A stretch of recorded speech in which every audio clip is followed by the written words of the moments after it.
Bien-aimé dans le Seigneur, c'est quoi le mariage conditionnel? Le mariage conditionnel, c'est une relation qui commence bien et ça se termine mal.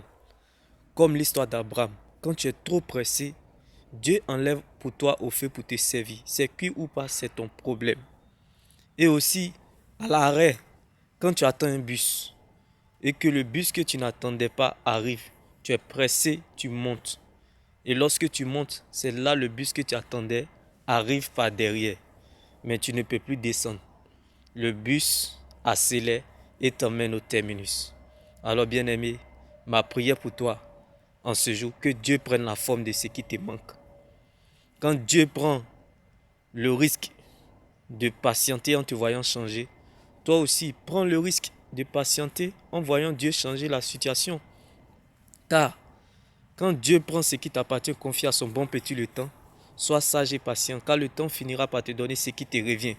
Comme Sarah dans la vie d'Abraham. Quand tu vois un Abraham, c'est parce qu'il y a une Sarah qui est là. Alors laisse-moi t'annoncer cette bonne nouvelle en ce jour bien-aimé. Lorsque Dieu te montre une vision, c'est parce qu'il t'a donné une provision.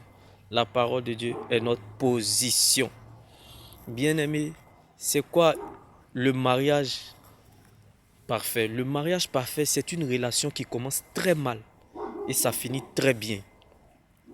C'est-à-dire quoi? Lorsque tu veux te marier à quelqu'un, c'est que tu as décidé d'épouser la beauté de son mauvais caractère.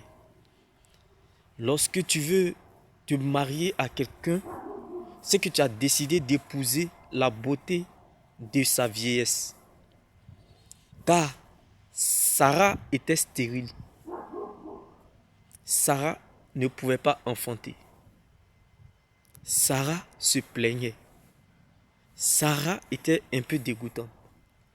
Mais Abraham, il n'a pas fait un choix, mais il a décidé d'être avec Sarah.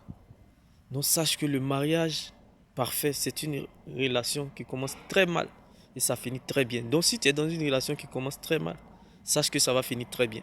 Car lorsque Dieu te montre une vision, c'est parce qu'il t'a donné la provision. La parole de Dieu est notre position. Maintenant, le mariage permicide. Le mariage permicide, c'est une relation qui commence mal, mais ça finit bien. C'est-à-dire, lorsque tu décides de te marier à un étranger ou une étrangère, c'est-à-dire quoi? Quelqu'un qui n'est pas de ta croyance, mais tu te maries dans le but que la personne soit convertie à ta croyance. On appelle ça mariage permissif, Dieu le permet. Mais ce mariage permissif est risqué. Parce que bien aimé, tu dois savoir que lorsque tu te maries à quelqu'un, tu dois aussi avoir la même vision que cette personne. C'est-à-dire, vous ne pouvez pas vous marier sans vision. C'est-à-dire, quelqu'un qui n'a pas de repère se perd. Vous devez avoir un même Dieu d'alliance. Vous ne pouvez pas être dans un mariage où vous avez des dieux différents. Et Abraham n'a pas pu accepter ça dans la vie de Ketura. C'est pour cela que Ketura, lorsqu'elle s'est mise avec Abraham, elle s'est convertie. Laisse-moi te choquer. Donc laisse-moi t'annoncer cette bonne nouvelle en ce jour. Le mariage permicide, c'est ça. Remarque, le mariage permicide, c'est comme le mariage de Boaz et Ruth. Ruth était une païenne. Mais lorsque Boaz s'est marié à Ruth, Ruth, elle est devenue chrétienne. Alléluia.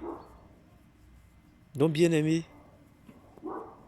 le mariage permissif doit convaincre l'un des conjoints à, au même Dieu d'alliance de son conjoint, en fait. Et c'est ça qui est la vérité. Et ma prière pour toi, la Bible pouvait nous le dire, quand Dieu veut élever la vie d'une personne, ne lui donne pas de l'argent, mais un conseil. En guerre, ce n'est pas la grande armée qui sauve le roi, mais plutôt les conseillers. Courir seul, c'est aller plus vite, mais marcher ensemble, c'est aller plus loin. Donc tout ce que je te conseille en ce jour est les yeux de l'aigle. Car l'aigle ne regarde pas la montagne, il va au-delà de la montagne.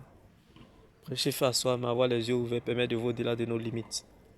Les hommes prophétisent, mais Dieu lui parle.